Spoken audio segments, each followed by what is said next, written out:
Grande dame. Mes respects, Excellence.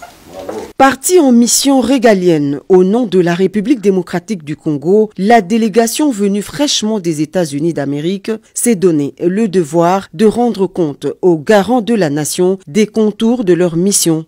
Le président de la République a reçu des mains de la ministre d'État aux Affaires étrangères la copie originale de l'accord de paix signé le vendredi 27 juin 2025 entre la République démocratique du Congo et le Rwanda sous les bons offices du président américain. Le chef de l'État a également reçu une correspondance lui adressée par son homologue américain Donald Trump.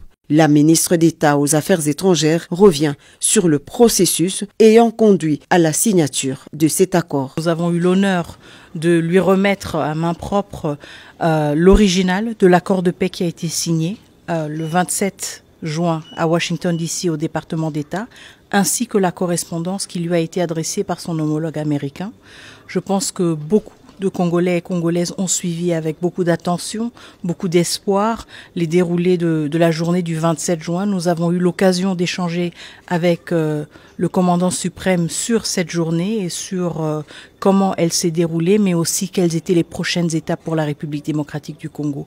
C'est un pas en avant, certes, un pas qui nous réconforte, mais en même temps, nous sommes conscients du fait que nous avons signé un accord qui nous oblige aussi à honorer certains engagements et que nous allons devoir faire montre de notre détermination de pacifier la République démocratique du Congo et de le faire rapidement. Un pas en avant, certes, mais le processus de paix est loin d'être achevé.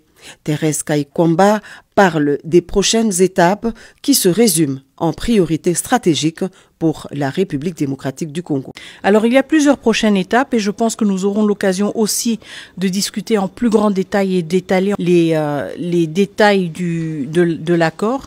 Un aspect critique, ce sont les mécanismes différents qui sont mis en place et prévus par cet accord pour s'assurer du suivi de l'exécution de l'accord. Et pour nous, ce sera évidemment une priorité de voir comment rapidement du côté de la RDC, nous mettons en place notre équipe qui va assurer le suivi de la mise en œuvre. Le chef de l'État s'est dit fier du travail abattu par l'équipe congolaise mandatée à Washington. L'impact de cette mission pourrait bien résonner au-delà des frontières de la RDC.